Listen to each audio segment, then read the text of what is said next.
Good evening, everybody, and welcome back to another episode of the Illinois Green Party with your host, David Rych. That's me.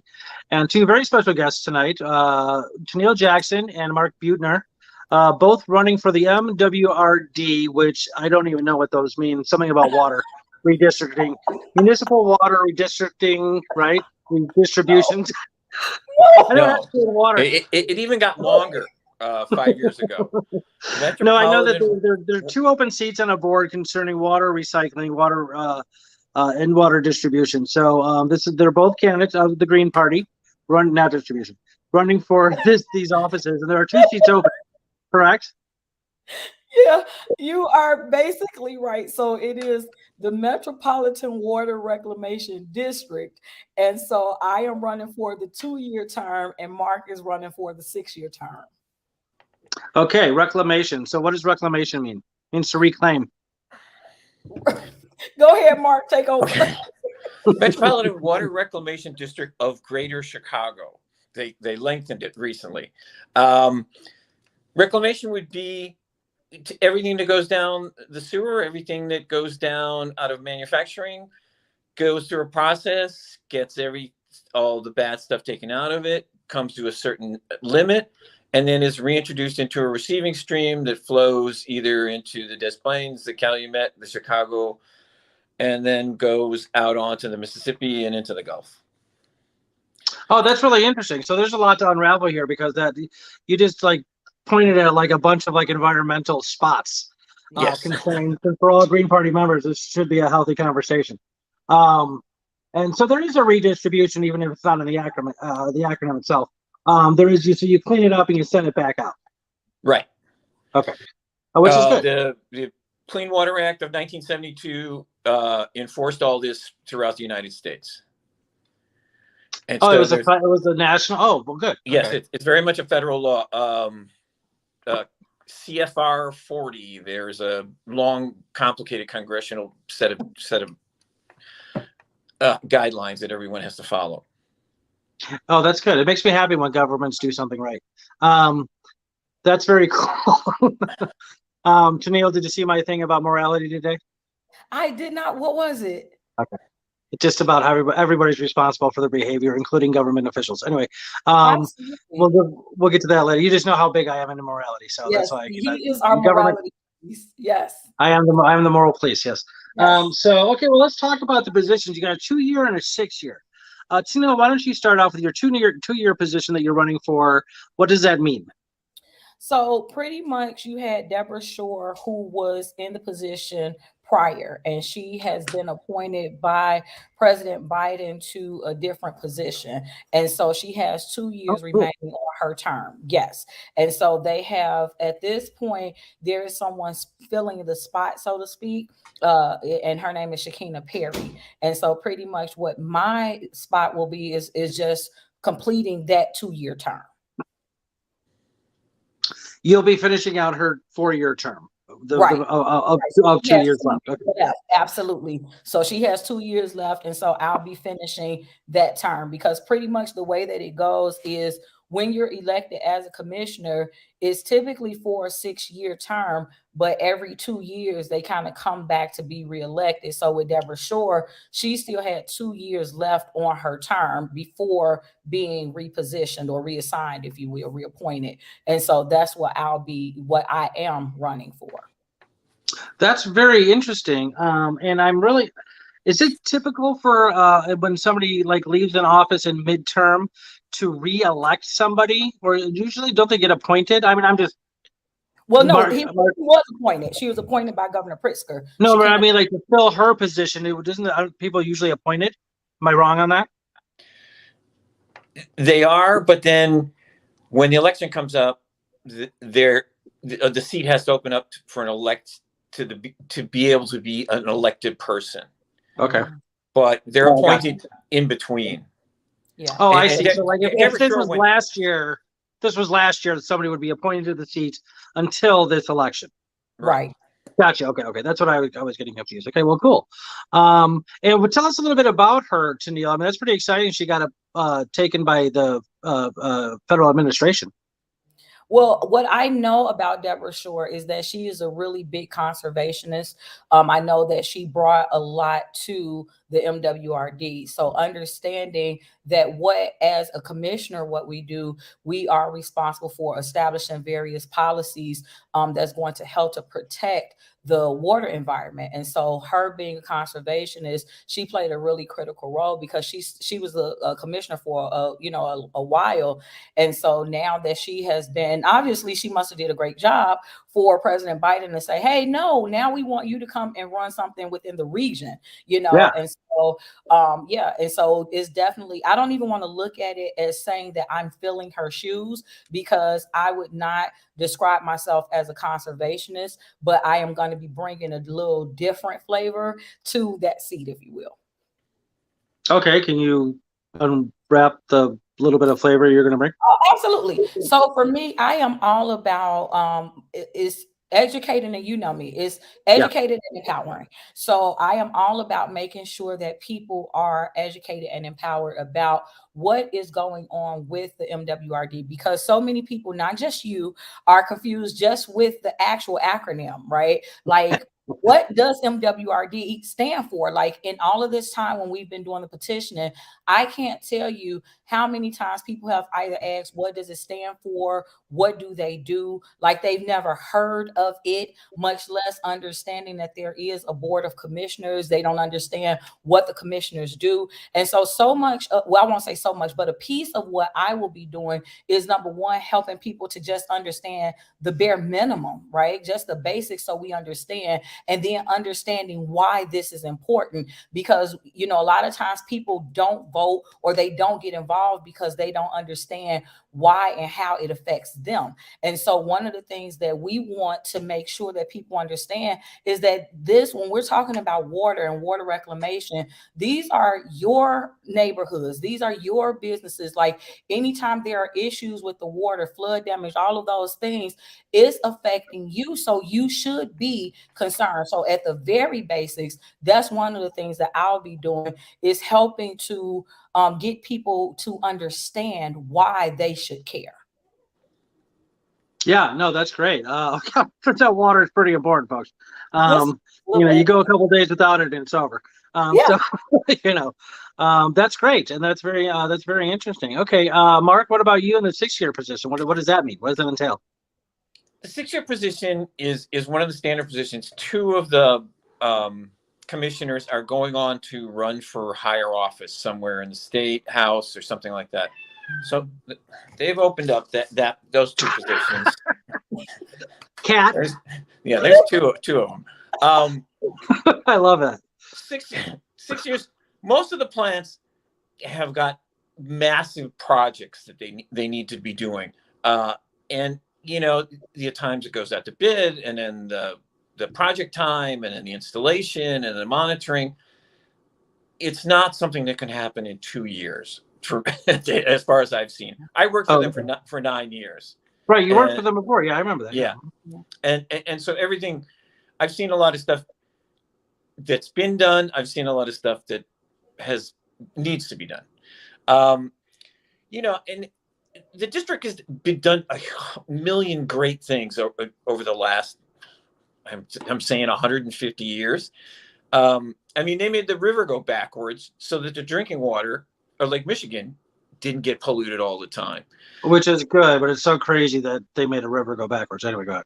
Well, it was, there wasn't not much else I could do. I mean, the slaughterhouses and everything at Bubbly Creek. Yeah, right. No, I get you. And, don't ever confuse it with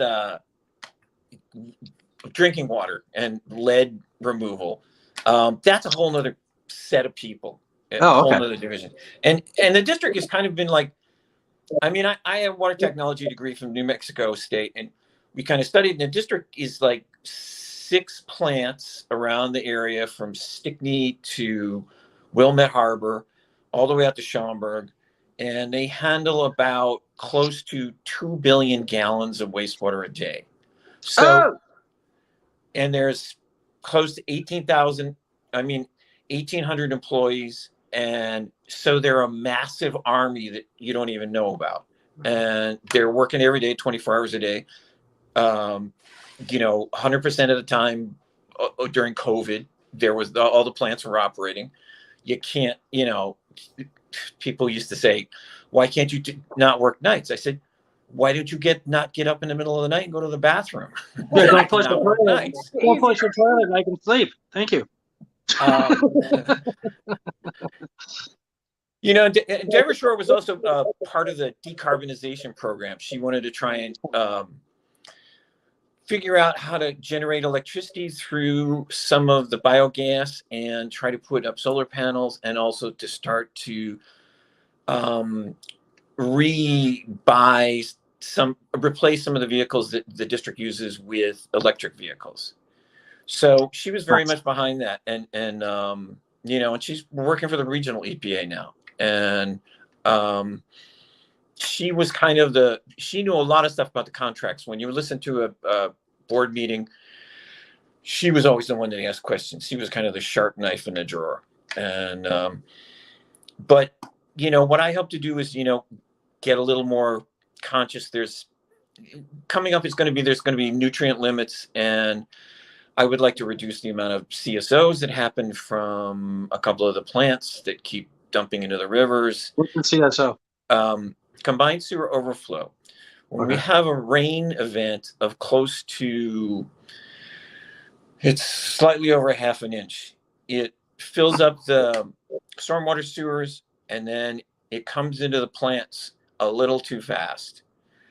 So what happens is they have to open some of the gates and let it go into the river directly, as opposed to treating it in the process that they should be treating. Yeah.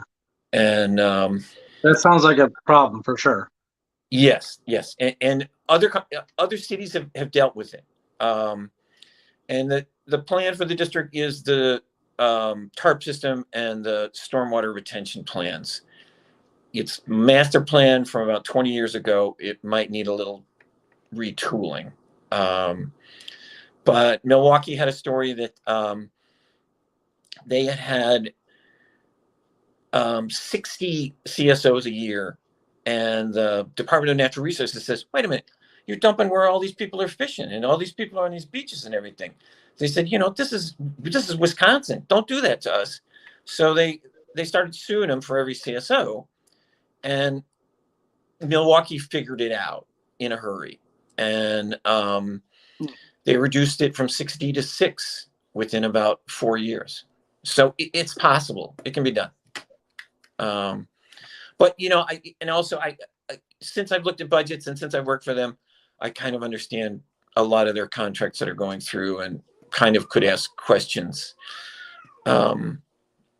There's a lot of different things that go on at those board meetings. Okay, I mean, is there any sort of federal subsidies you can get to assist in the changing of the technology so that we can handle more than a half an inch of rain or an inch of rain? That's not much. No. I mean, one good rainfall, I mean, that's it. I mean, well, it would take the plant expansion, and that's kind of a giant process. And just the property and the amount of cement and the amount of vats and the amount of clarifiers and things like that, it's kind of a planning process. And I hope to try to kind of look at that. And there are some very sensitive people within the district that I worked with that also have that same idea, that that's the only way they're going to solve that. And renovation too. The plants are old. I mean, incredibly old in some cases, Stickney especially, or Calumet is the oldest now that I think about it. And they need some renovation. They need some reworking, just to keep running. And that's another idea of mine. And that's well, good. That's good. I mean, so clearly you're much needed there on the board. So when both of you win, let's go Toneal real quick. Both of you win. You're both sitting there at the table at a board meeting. What does it look like? I mean, what your 2-year position, in alignment with your 6-year position? Does one have greater authority than the other? Are you equal? Is there somebody else who makes the final decisions? How does it work? What are the logistics of the board, Toneal? Well, I think it's important to understand, again, what you're saying. So there are 9 commissioners. So it's not that, so you have basically your president, vice president, and then, the rest of the board.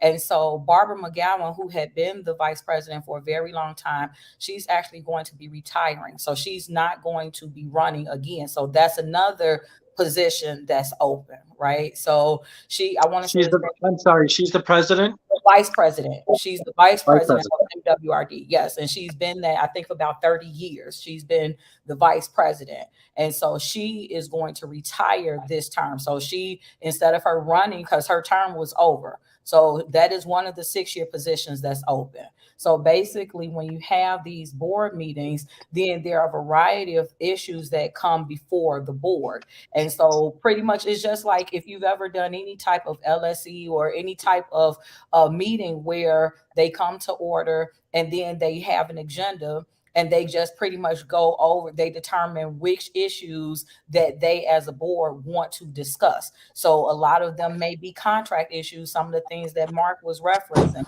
And so like there may be organizations or people, some of the meetings I attended, there was, it was a gentleman there, I want to say it's from the Austin Voice, so a newspaper, and they had to kind of explain why they went over budget, what did this entail? And so that's the other thing that commissioners do. So whereas, yes, with the MWRD, you want to know the inner workings of it, but in addition to establishing the policies, the commissioners are also like looking at the oversight of budgets and contracts and things like that. So having to understand that situation. So that's really what a board meeting looks like. So all of the commissioners have an equal say. They all get to, determine what issues they want to go over equally. Because again, Shakina Perry, who was just appointed, she was able to render her vote. So you're all considered on the same level. Again, you have the president, who is Carrie Steele, and then the vice president. But other than that, it's really like they're all doing the exact same job. Now, there are also committees that the various commissioners are able to sit on, right? So, it's a variety of committees. And that's one of the things also that I'm looking into are the various committees, especially those that may have been I know that Barbara McGowan she was part of the Affirmative Action Committee. They have an ethics committee. So I think there are like 13 or 14 different committees that the different commissioners are able to be part of or even chair, be over with the committees as well. So it's not just about things directly to do with MWRD. It's a lot of like almost look at it as an administrative position as well. Oh, very cool. Okay. You should totally put me on the ethics committee. Right.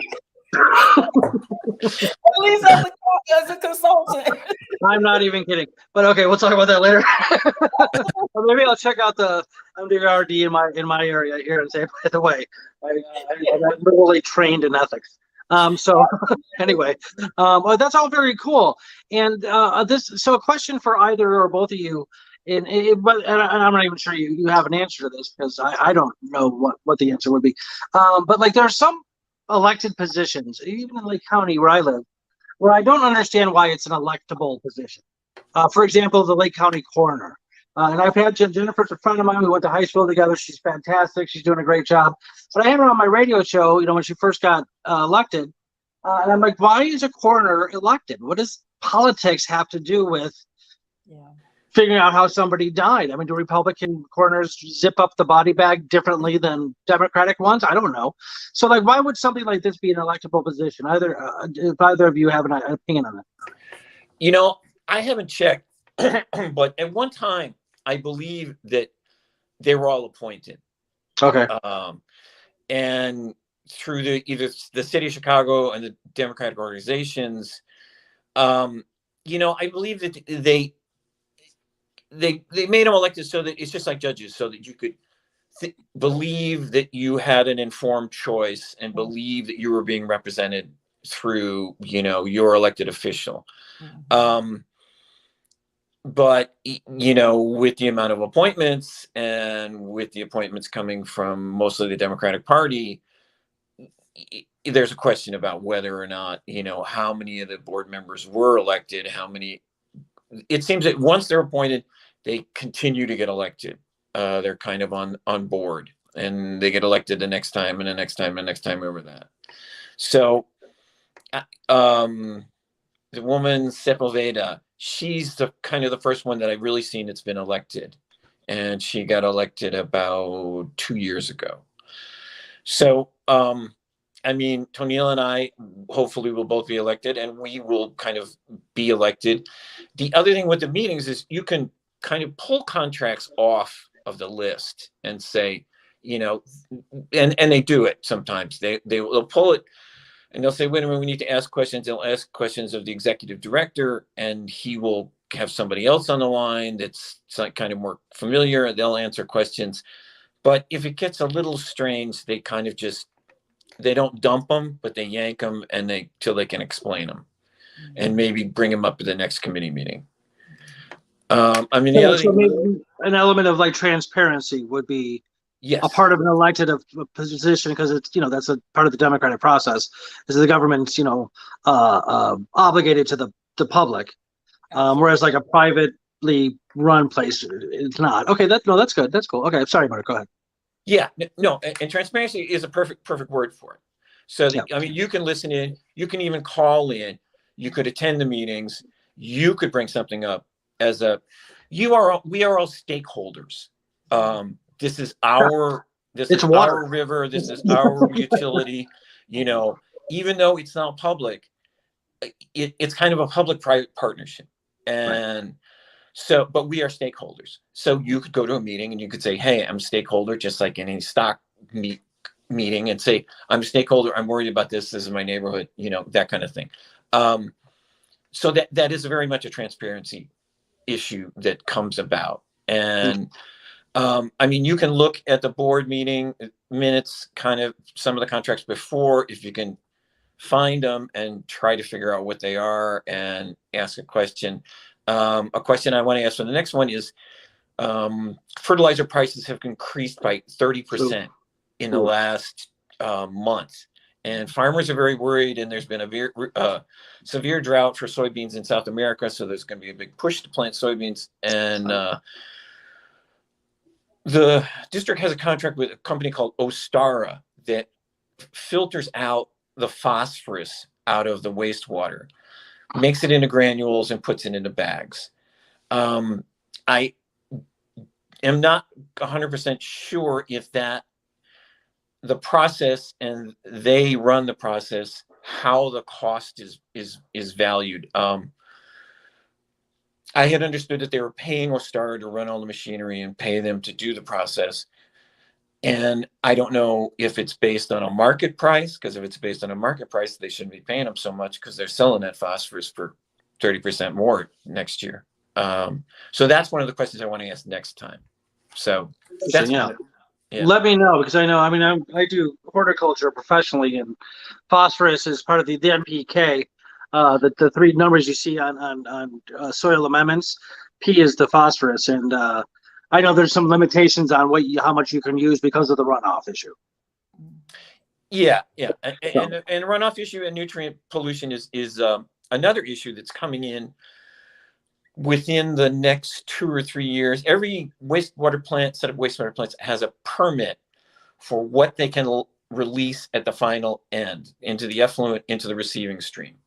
And that has limitations of pH, of color, of dissolved oxygen, but it has had a limit of ammonia during 6 months out of the year. But because the rivers weren't regulated as recreational, they are now. But they have found that nutrient pollution has gotten to be a problem in the Mississippi and in the Gulf of Mexico. So other states have nutrient limits in their effluent. The district is going to be having those nutrient limits very soon. So that's another issue that they need to start approaching in a rapid manner. Very rapid, yes, because I do know, this is what I was alluding to earlier about how you just like pointed out a bunch of different environmental issues when you talked about the geography. I was thinking of the Gulf of Mexico and the dead zones that are being created because of the runoff coming from the Mississippi River, from all the farms, all the factories, whatever else on the shores of the Mississippi that get either purposefully or unpurposefully get put into the river, go all the way down to the Gulf of Mexico and kill off entire areas. Well, and the other way you have to figure it out is, I mean, the farmers aren't going to dump fertilizer straight into the river, and they're not that dumb. But the wastewater plant is running 24 hours a day, 365 days of the year. So if they're contributing, yeah, they're a big contributor. And actually, I saw seagrass off of Florida, and manatees were dying or something like that. And they had tracked it back to a wastewater plant that was dumping too much phosphorus and too many nitrogen compounds within there. And it was eutrophication, and the seagrass was dying, and the manatees couldn't eat it. So there's ways to track who's dumping what. Oh, good. Well, that's good. So you can hold them accountable. Yeah. Yeah, like I said, which is what my podcast MWRD was about today, was accountability. So that's good. There is an urgency there for sure. There's no doubt. There's an urgency on multiple levels and areas, facets of environment. Hopefully, our agricultural practices will change well enough and soon enough where we can stop this nonsense. And there's all sorts of ways to do it. I'm certified in organic farming. I know it can be done. It's not a matter of can it be done. It's a matter of just doing it. So, there are all sorts of alternative methods to all the synthetic crap we have now on our fertilizers. They're just as effective, if not more so, in certain areas. Anyway, Toneal, tell us about your campaign, because I know as a third-party member, like both of you, in the Green Party, and I started off as a libertarian and then switched over to the Green Party. Wait, what did you start off as, David? A libertarian. No, I'm just kidding. Libertarians make a lot of good points. I'm not saying they don't. They have a lot of good things to say. But they also a little wackadoodle on a couple of things. But anyway, and when they asked me to run for a certain office, and it was not really even a serious attempt. We all know that I wasn't going to win, but it was a matter of just kind of getting the name of the party out there and stuff like that. And I did something small level for the Green Party too. I didn't win, but third party political candidates have a real uphill battle, big time. And a lot of it has to do with the duopoly, the two major parties, and party suppression. And I want everybody to know right away that party suppression is voter suppression, 100%. Okay, if there are they estimate about 25% of the voting population in America does not identify with either of the two big parties. So they just get left unrepresented. That's not how democracy was supposed to work.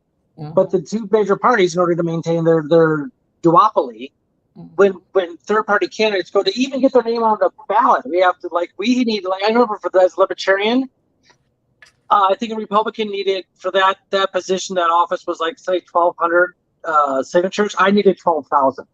Yeah. Why? What the hell is that? That's crazy. Yeah. And then you have the people on both parties still. They'll watch the third party signatures come through on the petitions, and they'll look for every little thing to get that name off. Oh, they didn't cross their T off the petition, so that you don't get enough names on the petition to even get on the ballot in the first place. They're terrified. They're cowards. It's crazy. Toneal, what do you think about that? Well, so much of that you said, I really want to kind of dissect, right? Let's unpack it. So again, going back to the premise of my campaign being educate and empower. Number one, the whole concept of this duopoly. Understand that there is not just red and blue, right? So a lot of people don't even know that. And so we as the Green Party, we definitely want to get the word out about us, who we are, letting the people know that you have another choice. And 10 times out of 10, you're going to agree with our politics more than you do that of the red or the blue party. And the thing about it, I say all the time, because for me, Green Party is not politics, it's really a belief system. Most people, the very things that we stand for, most people believe in, right? So you guys have been talking about ecological wisdom pretty much all show. That's one of the pillars that we're founded on as the Green Party. Mostly everyone looks at grassroots democracy. Everybody believes in nonviolence, social justice, racial diversity. These are all pillars that we believe in. And so it's really our job to get more exposure on behalf of the party, as you were talking about with your earlier run. Now, with Mark and I, we're not just running just so that the Green Party can get more exposure. We actually want to win because we understand that there's some good that we can do. So this isn't just a strategic thing. This isn't just, oh, well, let's put our names out there. No, we actually do want to win. In our races, Mark, I believe he is 4. So there are, I think, 4 different people that's running for the 6-year term. The other ones are all Democrats. There's one other gentleman that's running alongside of, well, I don't want to say alongside, but that's another person. So it's 2 people who are running for the 2-year term, 4 people running for the 6-year term. So the point is that it's very possible for there to be a new leaf, there to be a changing of the guard, so to speak. We definitely have to, and I believe that in our being elected, that's going to be a help for the people. Number one, is going to be an emotional win so that you can see it's not just all Democrats all the time. It doesn't just have to be all Republicans all the time. There is another way to think. There's another way to vote. And so getting us elected is the way to start that off. So now when we're in here, just the subconscious of it all to say Toneal Jackson, Green Party. Now that's going to get people, Mark Buettner, Green Party. So the Green Party, that's going to get people going. And so much of it, going back to the other stat that you just quoted about the other 25%, this is where being educated and empowered come into play. Because people only think that there are 2 choices, many times they just give up and say, you know what, I'm not going to vote either way. But when they realize that there is a third option, and just because we're third does not make us inferior, it just means that we are not in the forefront of the people's minds at this time. And so once you understand there is another choice, there's a whole lot of votes, because again, understanding this is for Cook County. We have almost 6 million residents in Cook County. And so I'm not trying to underestimate my opponent. I don't know what all he is trying to do. And so I'm not a believer in mudslinging. I don't talk negatively about him, but I can tell you, for me, my goal is to make sure that people know what it is that I want to bring to the table, right? So now you can know. If you don't know, it's because you're going to choose not to know. We want to take the time to educate people about MWRD beyond the acronym, beyond just what it is that they do, but to understand that you can be part of it. And if you'll give me 1 second, on the MWRD's website, it says, and I quote, "We believe environmental leadership is our responsibility. So we are looking for solutions that can change the world and keep it safe and secure for future generations." In that one statement, they identified 2 of the Green Party's pillars. One, you're talking about environmental leadership. Who better to help you with environmental leadership than the Green Party? Right. And then they talk about for future generations. We talk about future focus and sustainability. And so our values and that of the MWRD definitively intertwine. But again, we need more people to know that. So I'm going to be a broken record probably for these next few months and just letting people know what it is that we do, because it's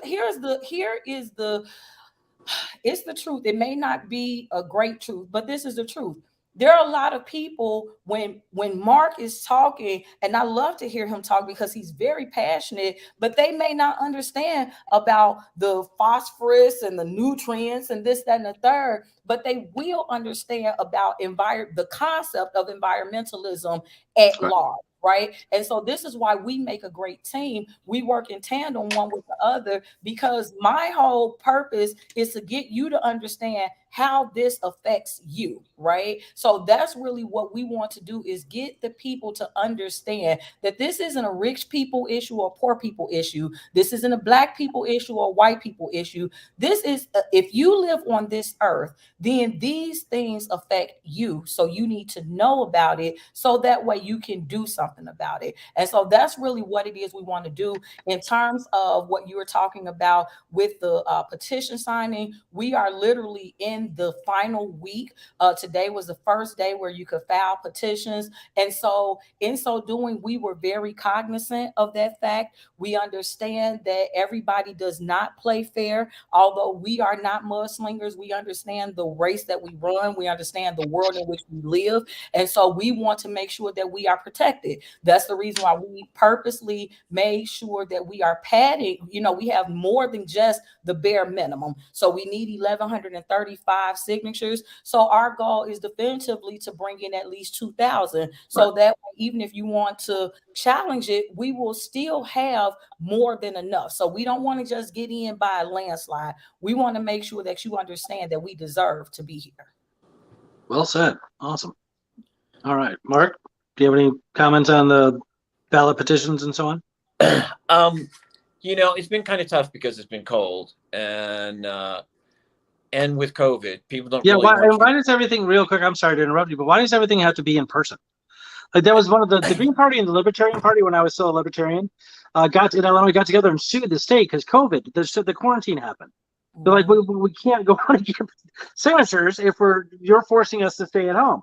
So they allowed us to do electronic options as well, which I tried, by the way, and I got like 12 signatures. It was ridiculously useless. But it doesn't. I don't understand, why does it have to be a physical signature?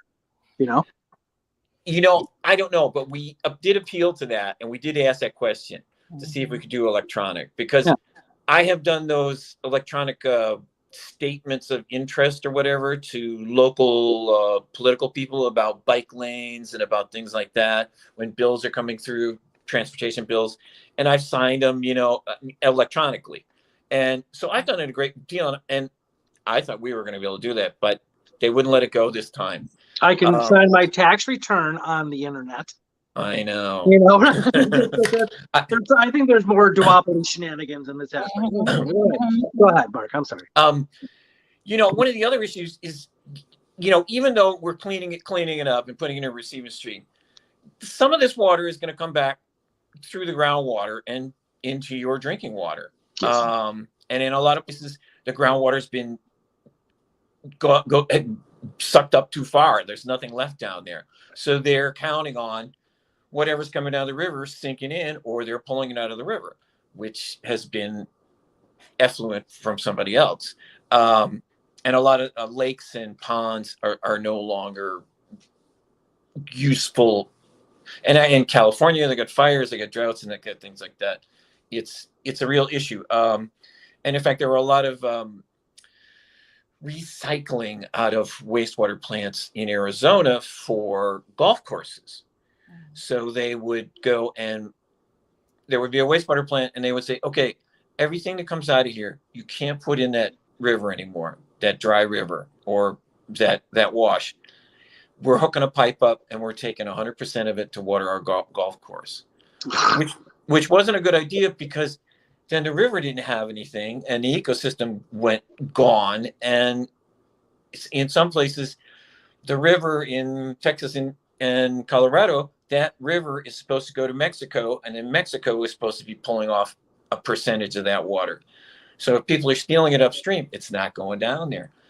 So that's crazy. The Democrats haven't cleaned up the water. The stormwater in 80% of Chicago is still a problem. It comes up my block twice a year. I'm 5 houses away from where it comes up to. And in fact, the first year I worked for the MWRD, my daughter was here, and the water was coming up. And she said, "Dad, you can't believe it." I said, "What?" She says, "It's flooding." I said, "It can't be flooding. I'm working for the guys that are in charge of that." And I didn't okay that flood. So that's another real issue that the MWRD needs to approach in a lot of different places. There's different pieces, people doing different things with sponge cities and absorbency of all sorts of areas, and rain barrels even, and rain gardens, they call them. You dig a ditch and you let the water go in there. Yeah. And the third party idea, I mean, I can remember from my history, and I can't remember, it was in the 20s or 30s, there was a huge third party amongst the farmers in the Midwest and the West. And it started the farmers co-op system. So it's not like a third party is something really strange. And yeah, it's definitely not a new thing. No, there have been multiple parties since the America's inception, guaranteed. Yeah, and Italians and Germans have had great luck with the Green Party. So we need to figure out why is that? I'm Italian. What does that mean? They've got elected senators and representatives and mayors. Oh, you mean in Italy and Germany? Yeah. Well, I thought you meant Italians and Germans here in America. I'm like, wait, what? No. I wasn't sectoring out ethnic. Yeah, no, for sure. There's a higher up in Canada. I don't know exactly what office she holds, but she's a Green Party member. And she's very vocal. Yeah. I can't remember what her name or anything. No, absolutely. There's the Green Party is international.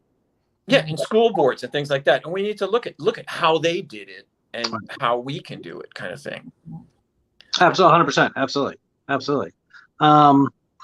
Okay, Toneal, have you started campaigning? Or are you still just looking at petition signatures? So we are wrapping up. This is our last week, and we are pretty much wrapping everything up.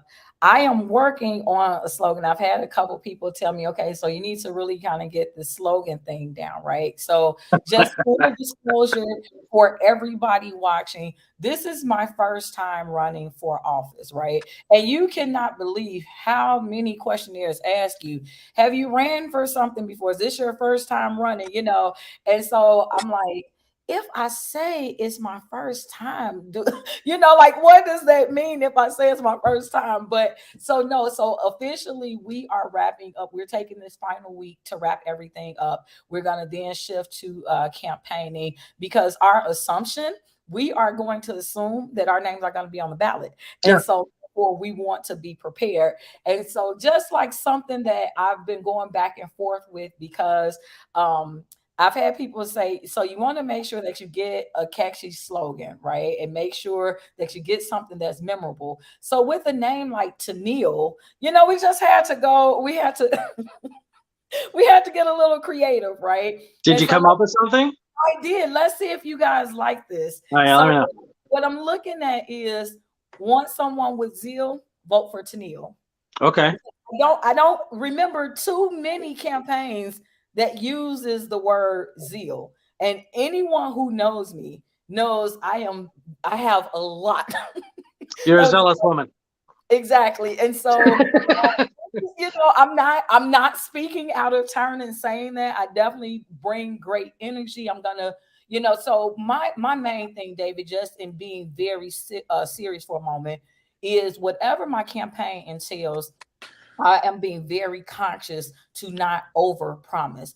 I believe that's the reason why many people don't like politics, because of the fact that you get these people who say all of these things because they use the right buzzwords. They say the things that they know are going to connect with people's emotions. But then once they get in office, it's like, what did you do? So I want to be very careful and conscientious. Even those people that I may be looking to endorse me, I do not want to overpromise, because at the end of the day, this is a 2-year term. And what we do know, because I am a leader in other capacities, a year goes by very quickly. So when you first come into office, a lot of it is really getting familiar with the capacity, knowing what the role is. And so I do not want to give a laundry list and saying, hey, I'm going to do 10 or 20 things, and then I just barely scrape the surface of 1 or 2. And so whereas I am still trying to solidify which 1 or 2 issues that I do want to make my focus, I know 9 times out of 10, we're going to be looking at something to do either with community-based economics, because that is really one of the main issues that the MWRD, as well as the Green Party, as well as myself personally, all agree. And there may be some future focus and sustainability things, but in terms of specifically what the issues will be, I have not yet decided. But I think for the slogan, we're going with, want someone with zeal, vote for Toneal. That's very, it's catchy, and that's what sticks in people's head, for sure. You get Toneal, tenacity, Jackson, tenacious, tenacious Toneal. Tenacious means zeal. So there you go, tenacious Toneal. There you go. That's your stage name. Yeah, well, you're a writer, so I'm sure that you would come up with something witty. Yeah. Very cool. All right. May I ask, not to give out an exact number, are you finding it? Are you well along in getting names on the petition? Oh Yeah. Either or both. I don't know what the total is. We never know till Wednesday. Okay. Yeah. So we check in every week, but we're in a good place even right now. So Okay. as the last count, we were in a good place. You think okay? So you're really hopeful. Not even hopeful, but you statistically you think you'll get to 2,000 pretty easily, or Yeah. for sure. Okay, good. Well, good for you. That's great. Yeah, like I said, I think I got like a total with electronics. I think I got like 120, so it was ridiculous. And I'm a bartender. I was like passing it out to everybody, and no, it's stupid. So good for you. That's great. And you know what, though, also to that end, I think one of the things that we did want to bring to the party's attention, which goes to something that you were referencing, I think, with the Libertarian Party. Once you become an established party, it makes it easier for you, right? So that you don't have to go and get the 12,000 votes. And so with the Green Party, at least as it pertains to this office, we are considered an established party. And so once it was explained, hey, if you don't get the amount of signatures you need, then that's going to mess us up. So now instead of needing, say, 2,000, next time you'll need 20,000. And so nobody wants to, because that's really a huge step backwards for the party at large. We've been working this hard to get here. And so I think that really kind of put a fire under people as well, because, for me, it was an appeal to the party. If you don't like me, you don't like Mark, it's okay, but you like the Green Party, right? I mean, and obviously we assume that they love us, but even if you don't like us, it's no longer. So in other words, take the candidates out of the equation. For the good of the party, you want to make sure that you get candidates whose names are on the ballot. And you guys would not have endorsed us if you didn't believe that we could do the job. So that really kind of helped to get some people going as well. I love how you put that. I mean, it's just like, who else would you want in this position besides somebody from a Green Party? We're called the Green Party because we're extremely environmentally aware, So, Mark, what about you? And are you campaigning now? Are you waiting for the ballot signatures? What's happening? I'm kind of waiting for the ballot signatures. I mean, I talked to the people that I get signatures from is that, I'm going to stop the river from coming up on our property. They go, okay, that's great. I don't know if that's going to happen within the first 2 years, but my kind of buzzwords are, it's your river, it's your flooded basement, it's your money, because it's property taxes, and on a city utility bill, you get charged every time, sewer and stormwater. So getting an idea of, where your money's going and how it's being spent is very much a key of mine. Campaigning. That's a good selling point, if you don't mind me real quick. I mean, people can be, concerned about the environment, and most people I know are Republicans, Democrats, and otherwise. Most people believe that there's all sorts of problems going on, whether or not they believe in climate change. They definitely believe that pollution's a problem. I don't know anybody who thinks pollution's not a problem. And a lot of them are concerned for their children and stuff like that. But that's still so like a grandiose issue. It's still a little bit too abstract for them to really grab onto. You talk about their pocketbooks, and boom, you got them. Yeah. Go ahead. Yes. But those are my 3 points. There's another cat. Yeah. So you're waiting for the petition signatures to come in, and when do you have to file that? So next Monday is our last day. So today was the first day, and the next Monday is the last day. And so then I believe they said by the 21st, we'll know whether or not there are any type of challenges to our signatures. And then it takes you until about April. So within April, that's when I think it's like April 28th. I'm trying to remember the dates, but I want to say around April 28th, you have to decide if you want to withdraw. And then around sometime in May, that first or second week in May, we'll know whether or not our names are on the ballots officially. Wow, that's exciting. It is like when I was there, 'cause today I actually went to turn in, because you have to turn in your statement of economic interest. And so I went downtown to do it today. So the one lady told me to go downstairs. I got downstairs. He said, no, you have to go upstairs. And so I was actually kind of glad. Yeah. And I was actually kind of glad that I didn't have to be downstairs, because the line of everybody who was filing it first. And so that you know, or the viewers know, the reason why you want to turn it in earlier is if you're looking for ballot placement, right? So what they tell you is if you get it turned in on the first day, then you get to have your name placed in the lottery. So that way you get to, kind of have a say so of where your name is placed on the ballot. For me, it's me and one other person. So I'm either going to be number one or two. So, like turning it in, this week or next week. And so we kind of just decided that it would be in our best interest to just wait another week, just to make sure that we have the amount of votes that we want to have. And so, yes, so we have next Monday is it. It's like, it's crazy. Wow. Talking to the gentleman and he was explaining the process, I'm like, oh my God. So like in less than 2 months, we'll know, and then the primary is on 28th. So yeah. How do you feel about your opposition? I don't feel anything right now. Now, like say in about 2 months when you ask me that, Okay. I may have a different feeling. But right so now, you're running against one other person, right? Yes. Mark, Yes. you're running against 4 other people? Yes. And Mariana Siriopoulos, who has been the president of the commission board and has been there as long as I have worked there, for 9 years. She's an attorney and she's very cognizant of a lot of issues, and she's very smart. And actually, she used to come to the plant and talk to us with the executive director. And so I have a lot of respect for her, and would put, most of my money on her getting reelected. The other people are just town trustees from someplace, or, they have no. This was a question on a lot of the last time I looked at election stuff, was that very few people that come up for the position have any background in what it's about, engineering or wastewater or water technology or anything like that. So that a lot of times people have put their push behind people that have some experience. Frank Avila, who was there for 12 years, I think. He had an engineering degree.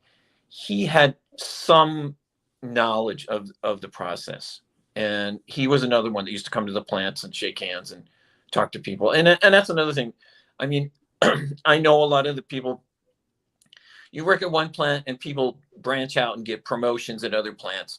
So I probably know one person at every other plant. So I really want to go by every plant at least once a month and see, okay, what is really killing you here? What needs to be fixed? What is it?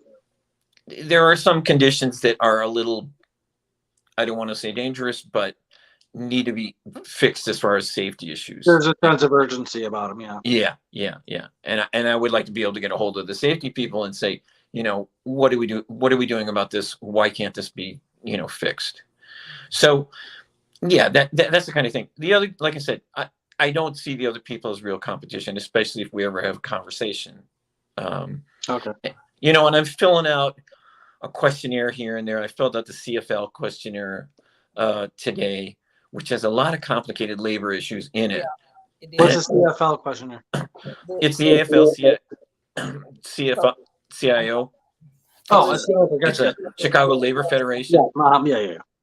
And they were asking for a great deal of labor considerations. And I've been a union member a couple of times, different places. And actually, there were a number of issues within the district that I was a little unclear about federal labor laws, and everyone else was in a union except for the operators, which I was one of them, who ran the plant 24 hours a day, along with the operating engineers. And we weren't unionized, but everyone else was. So I was always questioning about why we didn't get a union and how we could work in a union shop, not being union. Were And you management? no, we weren't management. But I even have that question about subcontractors. Are the subcontractors supposed to only hire union people, or what are they supposed to pay them, kind of thing? So that's another issue that I kind of need to talk to some people about. Yeah, All right, hold on. I lost my visual. Yeah, I'll keep going until you come back in, right? But I think that's the other thing that maybe people know and maybe people don't know is that one of the tasks that you try to do when you're running is to get endorsed from various types of organizations. And so, as Mark was saying, I also looked at the questionnaire from the Chicago Federation of Labor, and I think it had like 38 questions, and so it's really kind of intensive, because the other thing, going back to my consciousness of not wanting to overpromise, right? Like, one of the things, and I don't know, Mark, if you felt the same way when they were asking, well, would you say, are you going to agree to urge the developers to, hire contract workers? Will you urge employers to do this? Will you? And I'm saying to myself, I mean, like, in an ideal world, I would, but I don't know how much of a say so that I actually have. Right. And so it's really kind of the way that they phrase some of those questions. It kind of almost puts you, it paints you into a corner where you're like, do I really want to answer this? You know what I'm saying? Or make sure that you answer it to the best of your ability, being as honest as possible. But yeah, so to your point, we definitely want to try to get various endorsements. And a lot of times, unfortunately, in the past, the Green Party has not always been the most successful in landing endorsements, because, again, going back to that whole concept of a duopoly, is really more so just, we're going to endorse the big guys as opposed to the guys that's doing the job and that's desiring to do the job. Right, for sure. Well, I was a union steward for almost 12 years. If I can help you, I don't know, like, understand how unions work or whatever else, and like why they're asking questions they're asking. I don't even know if I'll understand them. I haven't seen them, but I'm a huge fan of unions, and I think they're extremely important. And I've done a lot of research and participation in them. So yeah, let me know if you need any help with that. Okay, we're actually a little bit past time, but if you have any closing remarks, Toneal, we'll start with you. Anything you want to say? Give us some contact info. Absolutely. So people can find me. Well, first of all, thank you so much for having us on the show. Thank you. I appreciate you.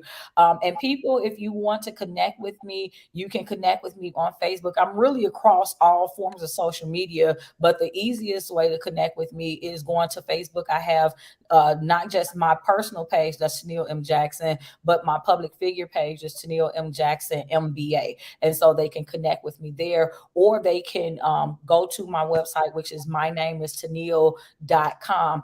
And Anna is so graciously putting up where you can go. So if you guys want to pledge to sign a petition, you have until Saturday to contact us to do so. And you can go to the website, MWRDgreens.org, to do that. We definitely, if you live in Cook County and you want to sign our petition, please go to that website to make your pledge today.